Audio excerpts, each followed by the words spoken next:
film festival was a huge part of building my career. And everybody that I sold my films to is someone I met at a film festival. And that's what it was. Oh, so you networking is really important. Networking, going to panels. Like, I don't even have to talk to the person. I just have to get that card. And then you send them an email and it's like, we met. Would you look at this for me? And people will be willing to look at your work and give you help. Hello everyone, I'm Camille Ann Griffith, Outreach Coordinator for FilmCo, organizers of the Trinidad and Tobago Film Festival. Our Limin Live series is here, and we are sponsored by Republic Bank, and this is where we're going to have a one-on-one chat with creatives and film industry professionals about the art, the business, the joys and challenges of working in the film and television industry. So today we are Limin Live with Kareem Mortimer. Kareem Mortimer is a Bahamian director of narrative films, documentaries, music videos, commercials, and experimental films globally. Kareem believes in creating unique, powerful, and beautiful images that resonate with its intended audience long after being seen. His films have been distributed in 40 countries with airings on PBS, Aspire, Showtime, NBC, Logo, and Cardinal 22. So let me send a request to Kareem so that we can have this one-on-one chat, okay? Hi, how are you doing? Hey, how are you? Good to see you. Yeah, well, I would like to be where you are. You look like you are by the beach, breeze blowing. Can I come where you are? I'm on the outside deck of my home. Yeah, I'm outside. I have two young kids, so I have to come outside to talk to you. Yeah, so that there won't be any noise or anything like that. Yeah, I totally understand. How are you doing though? How are you doing? I'm doing fine. How are you? Well, I'm here at the office. I'd like to be where you are. So let me just jump right into everything. So how would you describe yourself? As a disciplined doer or a procrastinator? I would think of myself as a little bit of both. I am incredibly disciplined when it comes to when I'm hired to do a job as a director. I'm incredibly prepared when something is happening. But then I'm also a procrastinator as a writer. It takes me a really, really long time to put something to paper and to words. So I think I'm a mix of both, actually. Disciplined doer and a procrastinator. Yeah, I realize that's a consensus. I mean, whenever we ask this question, everybody says that. When it comes time to going down, getting into business, discipline. Starting. It's always like a slow start. So the next question I want to jump into is, what 5 films do you think every filmmaker should watch? Which 5 films every filmmaker should watch? Yes. Okay. So I would say 5 films that I think every filmmaker should watch is one, The Learning Tree by Gordon Parks. And Gordon Parks was an amazing African American photographer that really captured black stories and black skin in a really beautiful way. I would say Spike Lee, because he was able to present his perspective and change the game in terms of filmmaking and what a black filmmaker can do. I would say anything by John Huston is really good, an American filmmaker that I would say anything by him. And then other 2 is really, really hard right now. So I was going to say 2 of my favorite movies is The Color Purple by Steven Spielberg. Okay. I would say that, and then that's a personal favorite of mine. And then the last one I would say is the 1959 version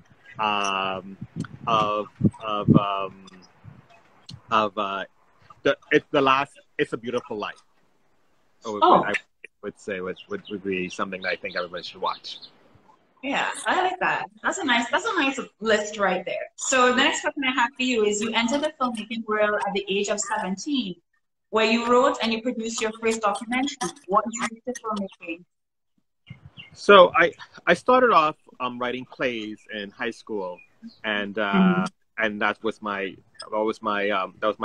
I always know I wanted to be a filmmaker, because I'll tell you a story. My grandmother and I spent a lot of time with my paternal grandmother, and we would spend a lot of time watching movies together, because she had a big love. She still has a big love for cinema. And so that made me want to be a part of this magical thing I saw on the screen. And so I started working in plays, because I saw that as a logical step to it. And so when I was 17, I got a summer job before I went to college. That was the summer of my 17th year. And I started at a PR company. And I had a really great boss at the time, and she just threw me in a deep end. And she's like, I want you to write and produce this documentary. And it was in 1998. So it was about the 1998 Bahamas games. And so I wrote that documentary for it. And my boss at the time told me something really, really great, because I was thinking about budget. And she's like, you have to write without abandon, without thinking about your limitations. So that was something that was done. Yeah. I'm really happy that you brought up budgets. I do have a question, but before I get into that question, right?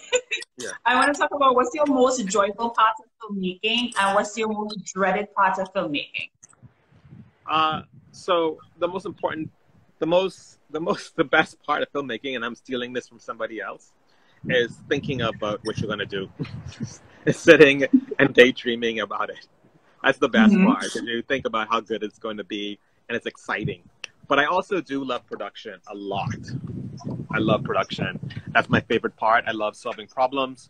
I love figuring things out. I'm not a person that's easily like terrified of production. So I really come alive during the process. The hardest part for me is always in post, because it's about having the motivation to bring something into fruition, and sometimes your energy is a little bit spent, and so you have to dig a little deeper to cross the finish line. So that's what. Okay, so you had mentioned budgets before that, right? So I'm coming to that question now, which is, you have used different strategies to finance your projects. Like, can you tell us about how you get your projects funded? Okay, yeah. So I got projects funded in a variety of ways. So one of the ways I've been able to get my project funded was through grants. So I applied for grants, international film grants, and that's like a crap shoot, because it takes a long time. It's a lot of labor. It's very labor intensive, and it's very heartbreaking when you don't get it. And then another way I've done it is through equity financing. So if I have a project that I want to do, who are the people that want to see that this project get made? And one of the advice I was given when I was looking for money very early in my career was, like, you have to start with the people around you, the people that are invested in your success. And so that's something that I did in terms of finding equity financing. I started with the people around me, and then I expanded to people that had a vested interest to want the story that I'm telling be made, and is able to do that. So those are two ways that I've gotten projects funded. Oh, wow. I've never thought about equity investing at all. I know for us, crowdfunding is definitely something that we look at here in Trinidad, as well as definitely grants, and more grants. Yeah. But I don't think anybody tells anybody that the grant process, filling out the form and all the information, definitely need to have your I's dotted and your T's crossed. Yeah. And I mean, it really is sad after you do all of that work that you may not get through, but you have to basically kind of go on faith in a sense. Yeah. So my next question for you is, yeah, I said it can be brutal. Yeah. So, yeah. So you make docs as well as narrative films. Why? And what's the difference between those two forms for you? So, okay, so I'll tell you the difference between docs and narrative. So docs is where I use the grants for. Narrative is where I try to find equity financing for. Oh, so, nice. So there's that, right? And then so documentaries are really, really important in the way that it feeds my soul. So documentaries have taught me everything that I know about, like, being a witness to other people's life and story is very transformative. And it informs a lot of my narrative choices. And so I never want to ever stop doing documentary films because that's very important to me. And I love documentaries. Narratives I really love, because narratives speak to another part of me. They speak to the imaginative part of me. and and they're two different animals. They're two different ways of being. Like obviously, a doc is more. It's not passive, but it's a more passive approach because you are witnessing someone's story and witnessing someone's life, or educating someone, and then and so you are recording the natural world, and in a narrative, you're creating that world, and so those are key differences for me, and I love them both, so I'm not gonna stop making them. I totally agree with you. Definitely, it makes sense when you explain it in that manner where in documentary, depending on your subject, you definitely are getting transformed from their story and hearing what they have went through and then kind of using that story to tell a visual story in the form of a film. So I totally understand where you're coming from. So your films tend to focus on either, well, I guess that kind of leads into why your films will probably focus on either social issues such as trafficking, you know, as a potential like cargo, and then also issues surrounding the LGBTI plus community. What's your particular interest in these things? Well, that's a good question. So, I mean, those are the films I'm mostly known for. I've made other films as well, but those are the films that have been most successful. And I think they've been most successful because they have, even though these are marginalized communities, they have a great niche all over the world. And nobody was, at the time that I was making those stories, were making stories about these communities. And so they kind of stood out. I've always been an underdog. And I've always felt silenced about you know, growing up, and so I'm always interested in communities that have been silenced, and communities that have been oppressed, and sharing the commonalities that happen between all these different communities. So I think I've been attracted to those type of things in my work, for sure. Yeah. No, I totally agree with you as a critic for that. I mean, I think for me, in my own watching at films and looking at films that deals with these different types of topics, it as well as entertaining, it's very informative. There are lots of things that I learned by watching at films about different communities that I don't necessarily interact with on a regular basis, but it definitely forms, you know, more understanding and as you rightly said, you know, forming that commonality and finding the humanness in all of us, because this world is so filled with always labeling everybody.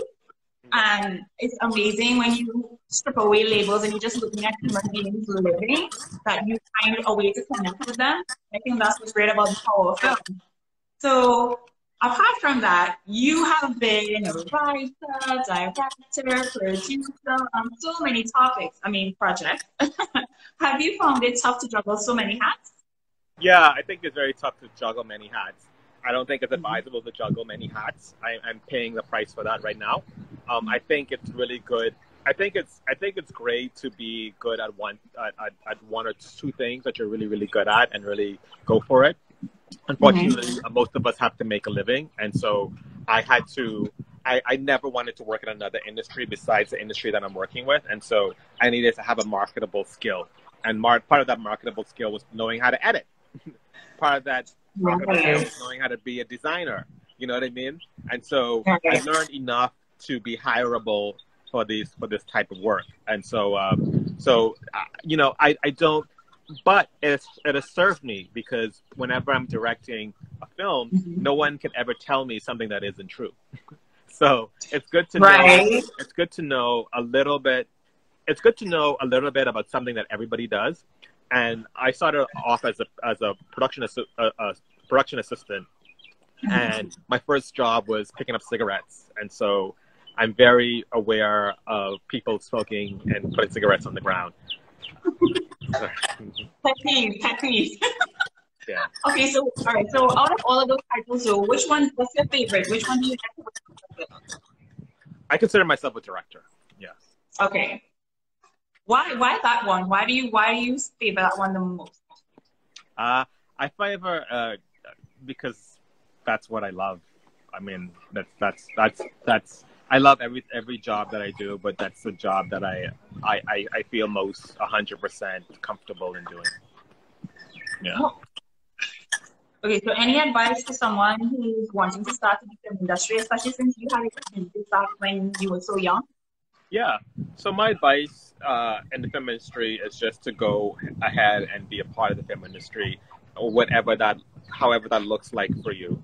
How it looked like for me was that I had to like work at a local PR company that was able to do documentaries and build from there, and then go to school. How that might look for you is like shooting like little things on your phone, or getting involved in the film community in your area or your country, reaching out to people that have come before you and have done something, because there are filmmakers that exist in every community, and so reaching out to them and figuring it out that way. But the goal is just to go out there and do it, and that what separates a lot of people. A lot of people don't have the courage to go out and pursue it.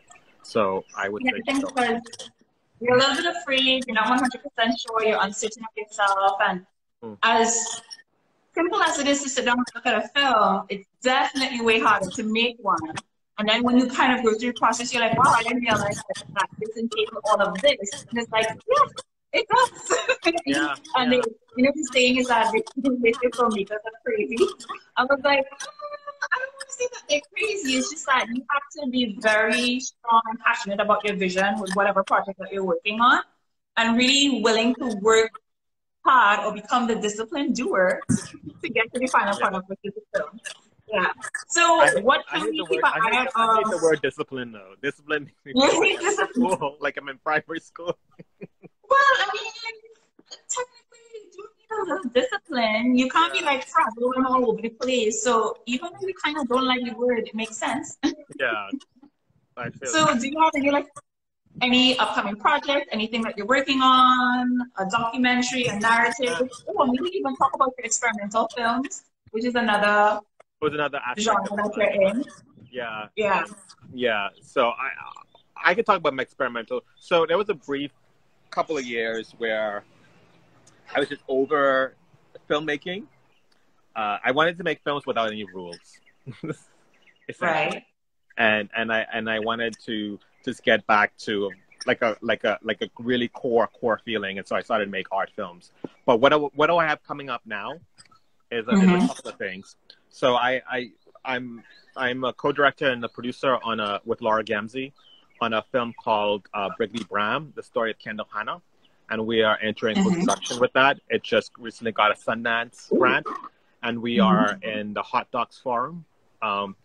So that's what's coming next. And then at the end of this month, I shoot a six-part sitcom, six episodes. I'm show running and I'm directing 2 episodes of a TV series called This Is Paradise, and we shoot that at the end of May, going into June. And yeah, that's what I'm doing next. And I have a couple other projects that are on the back burner, but those are 2 projects I can talk about now. Yeah. Okay, and do you know where they're going to be distributed? Is there anywhere that we'll be able to get to see these films? Yeah, I think we will be looking for distribution and going into festivals with Brigley Bram when we're done, whenever that's going to be, hopefully by the end of the year. And then we'll look for distribution from there. And from This Is Paradise, we're talking to a few people about showing it. So we're just trying to find a deal that's right for us. Yeah. Wait, and as we're talking about that, I know when I spoke about your bio, you were able to be distributed for like PBS or Showtime or NBC. How do you even get that done? I mean, that's like Caribbean filmmakers dream to be able to have their film distributed on such an international platform. Yeah, it was pretty attainable, right? So I went to a lot of film festivals, and that was, I mean, it's very hard to go to film festivals now with the pandemic, but film festival was a huge part of building my career. And everybody that I sold my films to is someone I met at a film festival. And that's what it was. Oh, so you networking is really important. Networking, going to panels. Like, I don't even have to talk to the person. I just have to get that card. And then you send them an email, and it's like, we met. Would you look at this for me? And people will be willing to look at your work and give you help. And everybody in this business has been given a favor. So people always want to extend that favor to somebody else. And so So that was a big part of it. Just through people I met at film festivals, even people I met at ttff have been really instrumental in my career. Oh, so you see, it's no secret. It's no secret magic trick. Yeah, well, the secret is networking and talking to people. I guess pretty much is what we have to say. I mean, I don't have any other questions at this particular point in time. I really enjoyed our chat. That was really quick. Yeah. Well, thank you so much. I really enjoyed it too, talking to you. Yeah. Okay, well, guys, I'm just going to tell everybody, thanks so much for kicking it with us here. Kicking it. Why am I saying kicking it? Kicking it. Hanging out with us live with Kareem. And once again, we want to thank our sponsors, which is Republic Bank. And of course, thank you, Kareem, for joining us and, you know, taking time away from in your beautiful scenery, in your beautiful background that I would like to be in. And I feel like I want a Bahama mama because I've been to Bahamas. And I know that that's like almost unofficially like the national drink there. Yeah, you also need to collect if you come down to the Bahamas. That's our national. Yeah, I have to come back. But I really loved it when I was there. But I would like to be drinking a Bahama Mama and on the beach right now. So, but beaches are closed for us right now in Trinidad, unfortunately. Well, sigh. So next week Monday we will be live with Dominican filmmaker Michael Lee at 5 p.m. And for you, once again, thank you so much for joining us. And I'm just going to tell everybody bye. Bye, guys.